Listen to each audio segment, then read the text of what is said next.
Ahora saludamos a Jorge Ortiz, periodista y analista de política internacional. Jorge, buenos días. Hola, Janine, bienvenido a nuestro programa.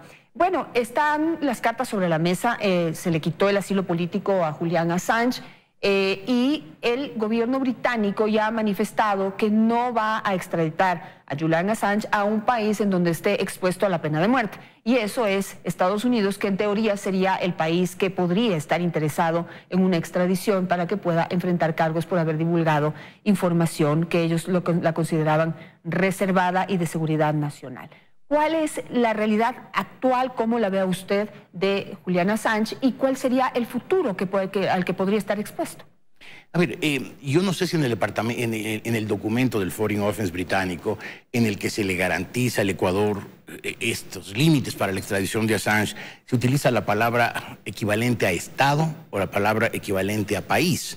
Porque si se utiliza la palabra Estado, a lo mejor lo pueden extraditar a Assange a un Estado de los Estados Unidos en el que no haya pena de muerte. En todo caso, el futuro de Assange todavía es incierto. Están las acusaciones por delito sexual reactivándose. Él tiene que responder ante la justicia británica a la que burló, tenía que presentarse y se fue a esconder en la embajada del Ecuador. Y creo que en las próximas semanas sabremos cuál es el destino del señor Assange, inclusive cómo está psicológicamente. Parece que está un poco afectado, ¿verdad? Lo que se ha dicho hasta el momento es que él tiene que enfrentar en principio los cargos por haber evadido a la justicia británica. Exacto. Y allí estaría expuesto a una pena que podría ser de hasta 12 meses. ¿Cuánto podría pagar por ese delito? Es lo que se va a conocer en los próximos días. Y una vez detenido podría entonces empezar estos nuevos procesos que se podrían reactivar, ¿verdad? Exacto. Podría Suecia o los Estados Unidos o un tercer país de la extracción de este señor. Ahora, por suerte, Janet, para el Ecuador este momento el problema ya salió. El señor Correa nos dejó clavado un problema por su afán bastante obsesivo de limpiar su mala imagen internacional como violador contumaz de las garantías democráticas, en especial el derecho a la libertad de expresión. Y los llevó a este señor que en ese momento tenía una fama de algo así como un Robin Hood tecnológico, que se robaba los datos, los secretos de los poderosos de la tierra para entregárselos a los desposeídos del mundo. Y creyó que llevándolo a la embajada, pues él se lavaba su cara. El Ecuador ha tenido 7 años de un problema molestoso, desagradable, que no solamente le ha costado plata, eso es lo de menos, le ha deteriorado sus relaciones con países importantes, con países con los cuales hemos tenido tradicionalmente, históricamente vínculos poderosos, en los que viven muchos ecuatorianos y con los que tenemos intercambios comerciales fuertes. Es decir, la llevada del señor Assange a nuestra embajada en Londres fue absolutamente una demostración de irresponsabilidad, porque como tantas veces se ha dicho y con tanta claridad lo decía Winston Churchill, los países no tienen amigos, tienen intereses, y los intereses ecuatorianos fueron todos afectados por este señor de Correa de llevar al señor Assange. Y si vamos a, digamos, a develar y a recordar, mejor dicho, todas las incoherencias que se cometieron en el gobierno anterior en torno al asilo político otorgado a Julian Assange, podríamos también recordar que pues quisieron lavarse la cara en el sentido de que se proclamaron defensores de la libertad de expresión cuando todo lo que hizo Julian Assange era perseguido aquí en el Ecuador cuando algún periodista ecuatoriano intentó hacerlo. Exactamente. Sí, el señor Correa tenía, sobre todo en esto, un doble discurso brutal, ¿no? Fuera del país era un defensor incondicional, inclaudicable de las garantías ciudadanas, mientras aquí perseguía, insultaba, ofendía, atacaba, cuestionaba, enjuiciaba, agredía. Es decir, era un discurso de un cinismo espectacular. Por suerte ya nos libramos del problema Assange. Creo que hay que agradecérselo sobre todo al canciller Valencia, que con mucha incluso valentía, porque vemos la reacción de la izquierda histérica de todo el mundo que se desgarra las vestiduras, Julian Assange, como que fuera eso, un Robin Hood moderno, cuando es un pirata informático, un ladrón de datos, eventualmente un violador, al que le dimos refugio a costa de no ganar absolutamente nada.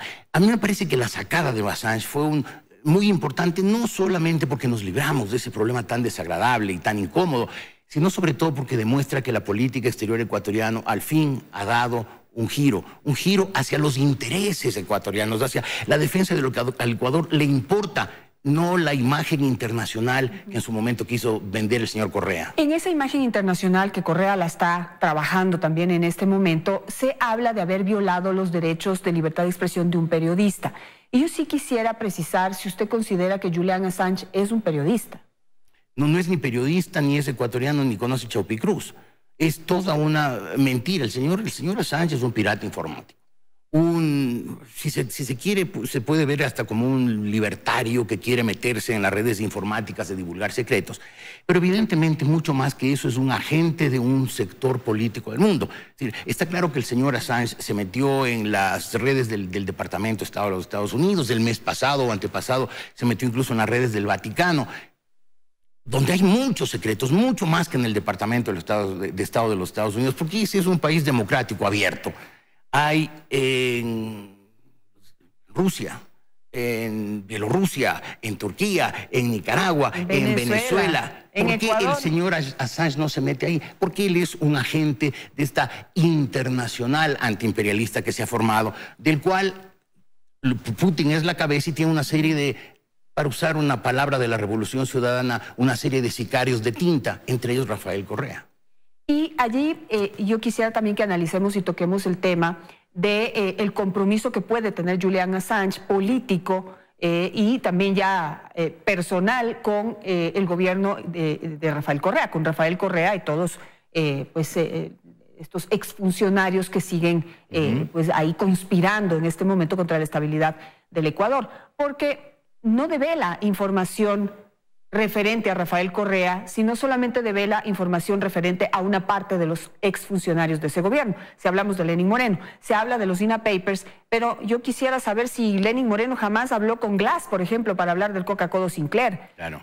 O si jamás habló con Correa o con Patiño o con cualquiera de los otros funcionarios al ser el vicepresidente de ese gobierno. Solamente hay los chats que de alguna manera lo incriminan al actual presidente, pero no hay nada de los otros funcionarios. Entonces ahí es donde yo veo que hay publica información selectiva, y eso, por más importante que pueda ser esa información, no se le puede llamar periodista y no se puede hacer un análisis total de lo que está develando. Exacto, lo has dicho con toda claridad.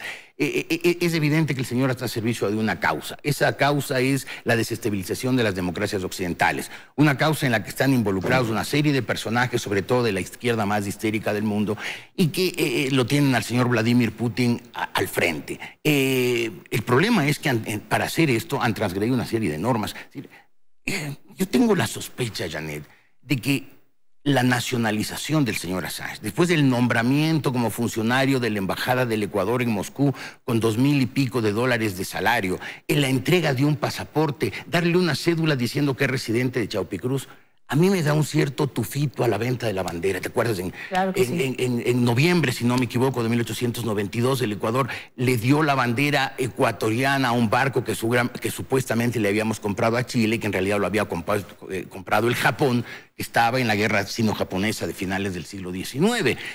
Esa venta de la bandera significó la caída y la huida del expresidente José María Plácido Camaño, que en ese momento era gobernador del Guayas, y un gran escándalo nacional. Yo creo que ahora tenemos que pasar a la siguiente fase. Ya por suerte el señor Assange no es problema nuestro, es la justicia de los países a los que debe responder.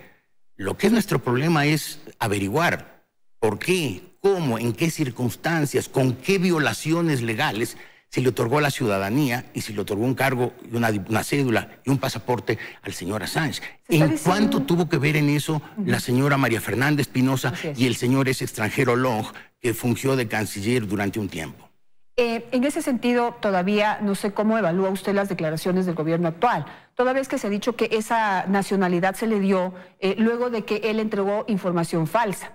Él entregó información falsa. Yo creo que no era muy difícil comprobar que jamás pisó Chaupicruz y que ni siquiera conoce nuestro país, probablemente. No sabe hablar español y tuvo 100% de puntaje. Exactamente. Y ahí pues tiene que haber un reconocimiento también de la falta por parte del gobierno actual y el señalamiento a los funcionarios que tomaron esas decisiones, posiblemente de manera unilateral. Digo yo, podría ser una posibilidad. Sin duda. Lo dijo en su momento, ¿no? Es decir, lamentablemente el presidente Moreno, que se demoró manteniéndolo la señora María Fernanda Espinosa, la peor canciller sin duda que ha tenido el Ecuador en su historia. la retuvo en su puesto por quién sabe qué consideraciones, mucho más allá de lo que la prudencia y los intereses nacionales aconsejaban. Pero fue ella, por sus obsesiones ideológicas, por sus vínculos con Correa, por sus obsesiones, por sus prejuicios ideológicos, se le ocurrió esta transgresión, esta venta del pasaporte, que a mí me parece verdaderamente grave. Y yo creo que ahora, sin que se libre el presidente Moreno de la responsabilidad política, pero creo que la responsabilidad directa, que puede llegar a ser incluso penal, es de la canciller y de las personas que estuvieron con ella. Haya ella o no firmado papeles, y dicen que no ha firmado ninguno, es evidente que ella es la responsable y que ella estuvo detrás de esto, y eso tiene que aclararse. No se puede un escándalo así dejar que se vaya. El señor Assange se fue y ya no es problema nuestro. En este momento la memoria me falla, pero para todo ese proceso participó un funcionario de la Embajada del Ecuador en Londres que ya antes había participado en esta gran idea de también traer al Ecuador a Snowden y de darle también el mismo estatus de asilado político, que se frustró en el camino. Pero es una persona que actuó activamente en ese proceso de Snowden y que actuó activamente también en el proceso de concesión de asilo político y de nacionalidad ecuatoriana a Julian Assange en la Embajada del Ecuador en Londres. Entiendo que es un señor de apellido Narváez, no estoy 100% seguro. Me parece que es Narváez, tiene usted toda la razón. Pero todo esto demuestra que el Ecuador, en el gobierno de Correa, fue parte de esa internacional de la izquierda histérica que tiene una serie de afanes, de complots para tratar de desestabilizar a los gobiernos democráticos de Europa, el señor de Occidente en general. El señor Assange, evidentemente, todas las revelaciones que ha hecho, las ha hecho con un afán desestabilizador, en la misma línea de lo que hace el presidente Vladimir Putin en cada uno de sus actos, y proyecto al cual se han sumado una serie de personas, entre ellos estos líderes autocráticos de una serie de países, dictatoriales, abusivos, prepotentes, irrespetuosos de la ley.